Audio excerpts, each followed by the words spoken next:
चलिए, आज हमारा एक नया टॉपिक है ठोस अवस्था में एकक सेल।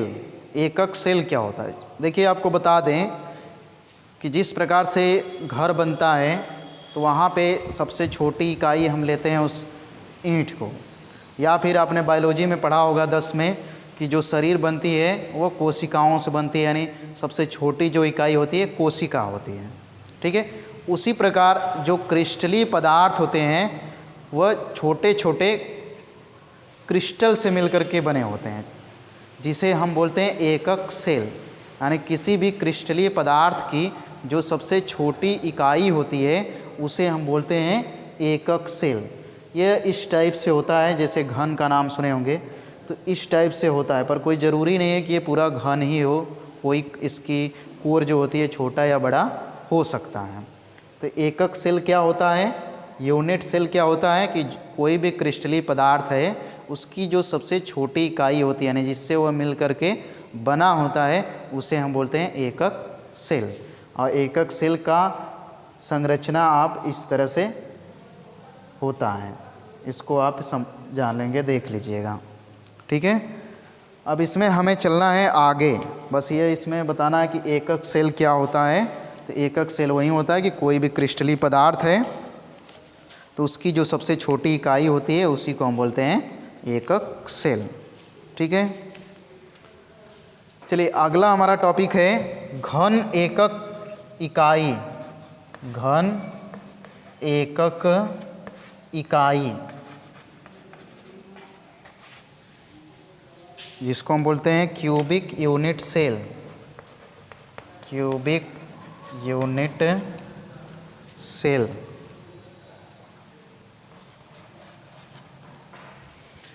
क्यूबिक यूनिट सेल क्या होती है? इसमें क्या होता है, जो कोर होते हैं, इसमें 3 कोर होते हैं, भुजा।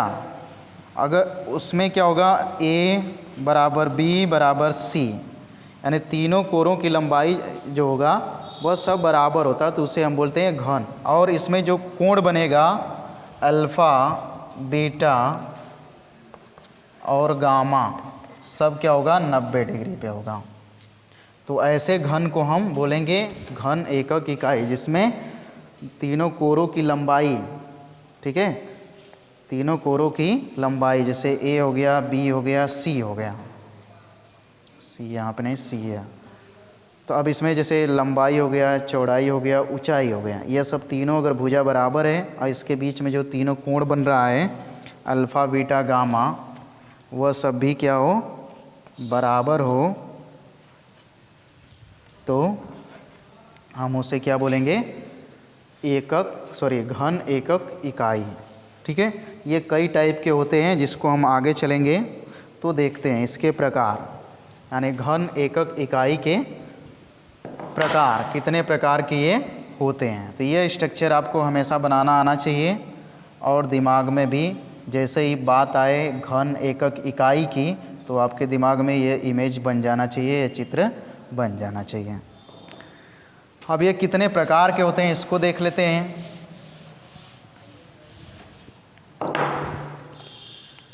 ये होते हैं 3 तरह के। नंबर 1 होता है सरल घन एकक इकाई, सरल घन एकक सेल। दूसरा होता है काय केंद्रित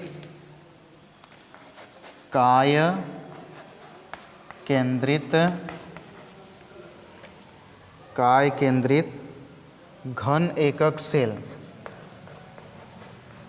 एकक सेल थोड़ा सा हम उसको बता दिए थे। दूसरा ये इसका टाइप है, एकक सेल के टाइप है।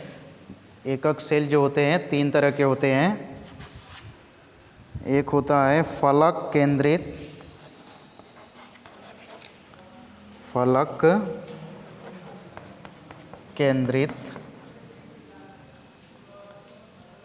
घन एकक सेल। जो एकक सेल होता है, यानी यूनिट सेल जो होता है, वह 3 प्रकार का होता है। एक सरल होता है, काय केंद्रित होता है, फलक केंद्रित होता है। अब इन तीनों के बारे में जान लेते हैं। एक चीज़ और बता दें कि ये जो आपका एकक सेल दिखाई दे रहा है, ठीक है, ये जो कोने हैं, ठीक है, कोना कितने होते हैं? 8 होते हैं। जैसे 1 2 3 4 5 6 7 8 कोने हैं। तो ये यहाँ पर एक एक परमाणु होता है। आप जानते हो कोई भी पदार्थ बनता है तो परमाणुओं या अणुओं से मिलकर के बनता है। तो यहाँ पर एक परमाणु होगा, यहाँ पे होगा, यहाँ पे, तो इसको हम बोलते हैं जालक बिंदु। इस चीज़ को हम क्या बोलते हैं? जालक बिंदु, ठीक है। और इसको हम बोलेंगे पूरे को एकक सेल, ठीक। तो जालक बिंदु या कह लो यहाँ पे परमाणु, यहाँ जो दिखाई दे रहा है या परमाणु है। वैसे ये परमाणु जो होते हैं वो आपस में एक दूसरे से टच करते हैं। मतलब यहाँ पे जो ये परमाणु है और यहाँ पे जो परमाणु है, ये दोनों आपस में एक दूसरे को टच करेंगे। मतलब इस टाइप से रहेगा। यहाँ पे बनाने को हमने बना दिया है छोटा सा, पर ये आपस में रियल में देखा जाए तो एक दूसरे को टच करते हैं, न कि अलग अलग होते हैं। पर देख यहाँ पे बनाएंगे तो कुछ अलग अलग आपको लगेगा देखने में, और रहेगा भी, पर आपको ये समझना कि ये एक दूसरे से चिपके हुए रहेंगे। यहाँ से आपका न्यूमेरिकल बन जाता है, यानी सवाल बनता है। तो इसको आप ध्यान से देखिएगा। सरल एकक सेल में क्या होता है कि जो जालक बिंदुएं होती हैं, ठीक है, जालक जो बिंदुएं होती हैं वह कोनों पर होती हैं। जालक बिंदुएं केवल कोनों पर होती हैं, ठीक है। सरल घन एकक सेल में क्या होता है कि सरल घन एकक मतलब पहले तुरंत आप बना लीजिए, तुरंत एकक सेल को बन गया। यहाँ पे जो जालक बिंदुएं होंगी केवल कोनों पर होंगी। मतलब यहाँ होगा, यहाँ होगा, यहाँ होगा, यहाँ, यहाँ, यहाँ, यहाँ, यहाँ, देख लीजिए 8 हो गया, 4 4 8, ठीक है। इसका जो इस एकक सेल को बनाने में जो योगदान होता है एक एक जालक बिंदुओं का, वह 1/8 होता है। यानी इसमें अगर देखा जाए तो इसके ऊपर भी होगा, अगल होगा। जैसे यहाँ पर भी एक एकक सेल हो जाएगा, इधर भी हो सकता है, इधर भी हो सकता है, इधर भी हो सकता है। यानी एक के ऊपर अगल बगल चारों तरफ मतलब हो सकते हैं। तो इसलिए अब ये जो यहाँ पे जालक बिंदुएं देख रहे हो या परमाणु जो देख रहे हो, वह एक को बनाने में केवल 1/8 भाग का योगदान होता है इसका। मतलब इसके अंदर देखो ये जो दिखाई दे रहा है ये थोड़ा सा ही इसके अंदर है ना, बाकी सब तो बाहर है। कोई और इसके आगे बनाएगा जालक एकक सेल बनाएगा तो उसमें ये हो जाएगा। तो एक को बनाने में केवल 1/8 भाग का योगदान होता है, ठीक है। तो अगर देखा जाए तो इसमें पूरे परमाणु कितने हो गए भाई? 8 कोने पे हैं और सब जगह पर कितना है? 1/8 है। तो 8 से आप क्या कर दोगे? गुणा, तो आ जाएगा 1, ठीक है। यानी इसमें किसमें? सरल घन एकक सेल में परमाणुओं की संख्या 1 होगा, ठीक है। लेकिन जो जालक बिंदुएं होंगी 8 होंगी, 8 होंगी, पर कितना होगा उसमें योगदान एक को बनाने में? 1/8। तो 1/8 एक में है तो 8 कोनों पर है, तो 8 का मतलब कितना आ जाएगा? 1 हो जाएगा। तो परमाणुओं की संख्या इसमें याद रखेंगे 1 होता है। यानी सरल घन एकक सेल में परमाणुओं की संख्या कितनी होती है? 1 होती है। जैसे इसका एग्जाम्पल है ठोस, ऑक्सीजन और पोलोनियम, ठीक है। जो ठोस अगर ऑक्सीजन का क्रिस्टल होगा और या फिर पोलोनियम का होगा तो उसमें परमाणु की संख्या 1 होगा। मतलब यह इस तरह से रहेगा और परमाणु यहाँ पे जालक बिंदु लगे हुए रहेंगे, ठीक है। चलिए नेक्स्ट हम देख लेते हैं दूसरा, काय केंद्रित घन एकक सेल। काय केंद्रित में क्या होता है कि क्या बोलते हैं? काय केंद्रित में ये होता है कि सब कोनों पे तो रहेगा ही, लेकिन उसके बीच में भी रहेगा, केंद्र में। जैसे कि देख लेते हैं,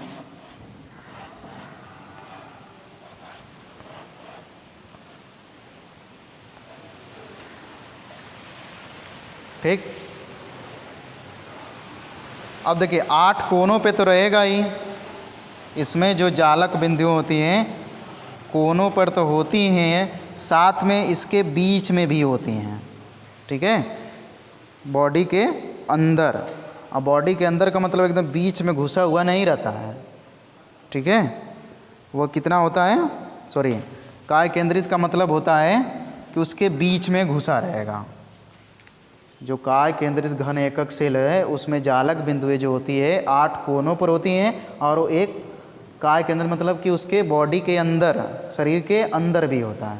तो अगर इसमें देखा जाए परमाणुओं की संख्या कितना होगा, तो अगर निकालोगे तो आप कोनों वाले को तो कर दोगे 1/8 होता है, लेकिन गुणा 8 कोनों पे है तो 1 हो गया, और 1 इसके अंदर है, ये पूरा अंदर घुसा हुआ है, तो यहाँ पे 1 यानी पूरा मिला के हो गया 2।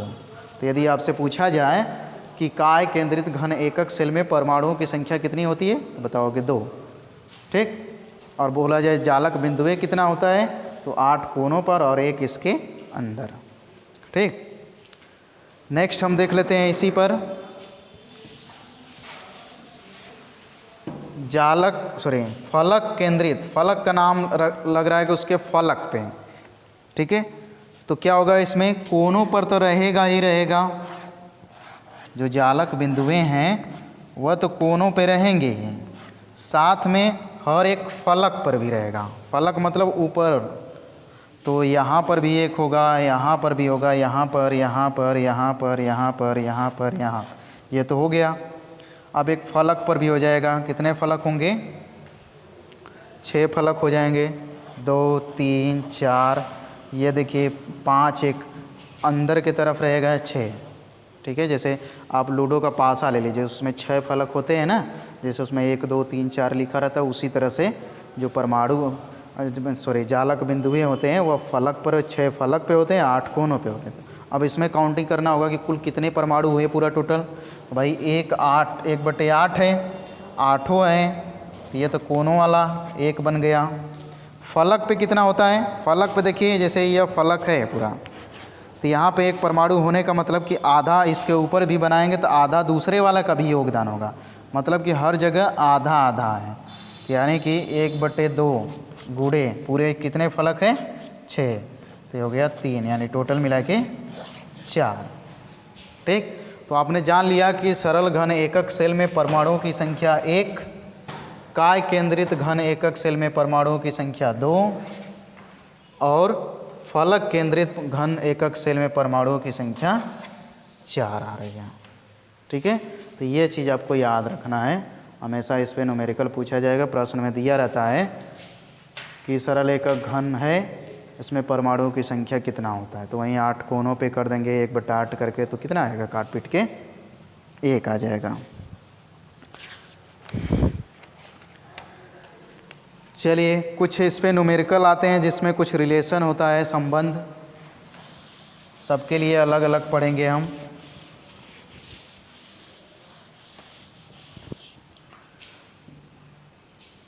त्रिज्या और भुजा में अंतर, त्रिज्या व भुजा यानी कोर कह सकते हो, कोर में संबंध,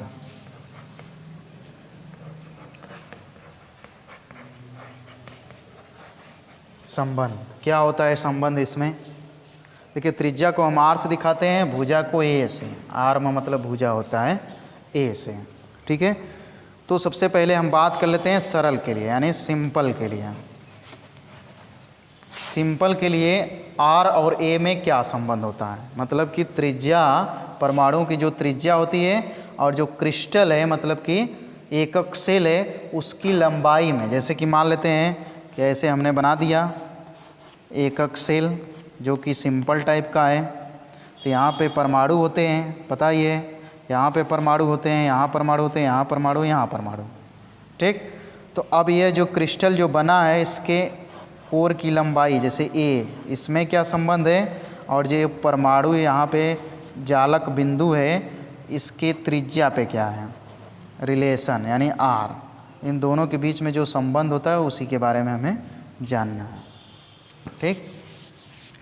तो कैसे ज्ञात करेंगे, देखिए सबसे पहले हमें बना लेना है सिंपल वाला घन एकक सेल बना लिए। थोड़ा आप अच्छे से बना लीजिएगा, हम थोड़ा जल्दबाजी में कर रहे हैं। ये सब कोर थोड़ा बराबर करेंगे तो अच्छा रहेगा। अब आपको बताएं कि ये कोनों पे होता है तो ऐसे तो हम तो कह देते हैं छोटा सा है, यहाँ पे छोटा सा है, पर ऐसा नहीं होता है। ये आपस में एक दूसरे को टच करते हैं। कुछ देर पहले बताए थे, तो जब टच करेंगे तो ये अगर देखा जाए तो ऐसे रहेगा और ये देखा जाए तो ऐसे रहेगा। थोड़ा सा ये सब बराबर रहेंगे, आप छोटा बड़ा बन सकता है हमारे हाथ से। इस तरह से ये दोनों आपस में एक दूसरे को टच करेंगे, ठीक है। अब इसमें संबंध क्या होगा ये जानते हो इतना। इसको ये जो बोलते हैं ये एकक सेल की भुजा है, भुजा जिसको हम ए से दर्शाते हैं। अब देखो ये चीज़ और ये चीज़ आप जानते हो कि केंद्र से परिधि के बीच की दूरी को हम बोलते हैं, कोई भी वृत्त होता है, ठीक है, जो वृत्त होता है उसके केंद्र से परिधि के बीच की जो दूरी होती है उसे त्रिज्या बोलते हैं। यानी ये हो गया आर, ठीक, ये भी हो गया आर। और ये पूरी भुजा यहाँ से यहाँ पूरा ये देख रहे हैं, ये भुजा पूरी क्या होगी ए। इसका मतलब क्या होगा कि ए बराबर 2r by are plus are, तो यानी r बराबर a/2। ये चीज़ आप निकाल लोगे, ठीक है। हमने किया क्या, कुछ नहीं किया। हमने बताया भाई कि जो भी एकक सेल होता है उसमें जो परमाणु होते हैं वो कोनों पे होते हैं, पर इसका मतलब ये नहीं कि इतना होते हैं, पूरे एक दूसरे को टच करते हैं। जब यहाँ पे एक परमाणु रखोगे, एक यहाँ पे परमाणु रखोगे, जिसे हम जालक बिंदु बोल रहे थे, तो उसको रखोगे तो एक दूसरे को टच करेंगे यहाँ से और यहाँ से। तो ये पूरी इस सेल की पूरी क्या है, भुजा है, यानी ए है।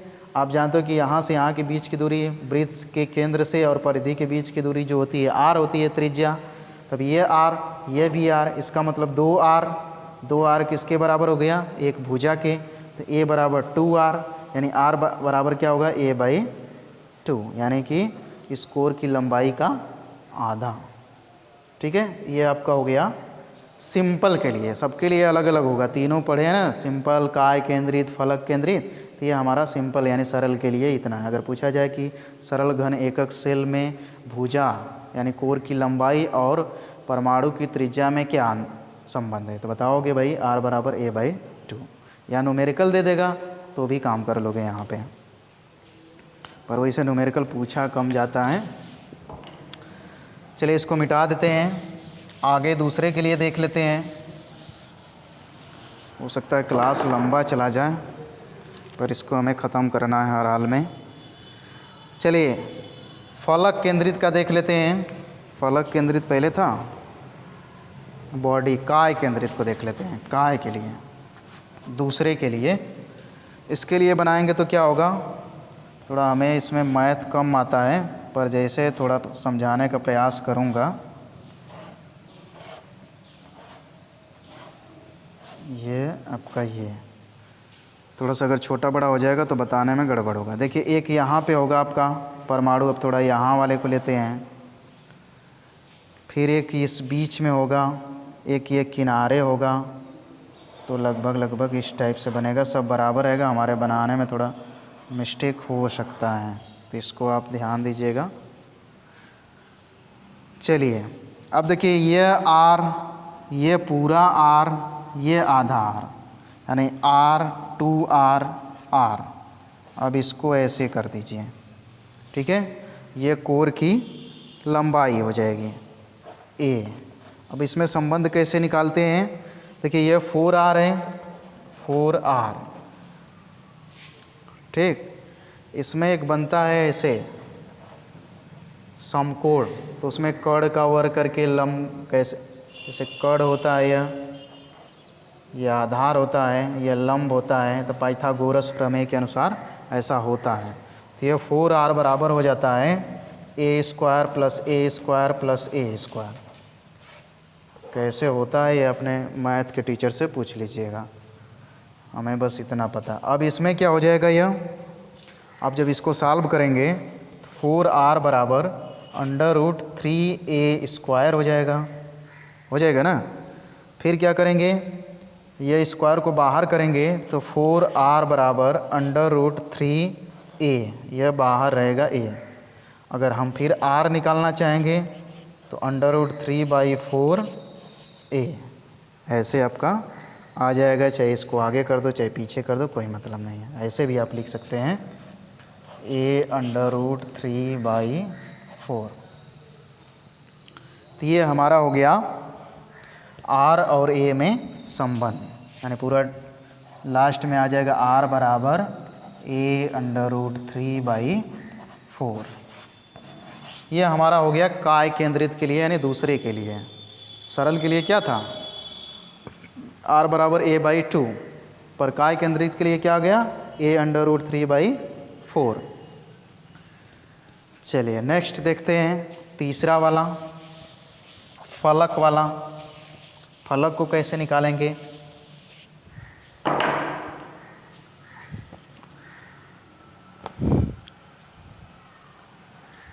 फलक को निकालने के लिए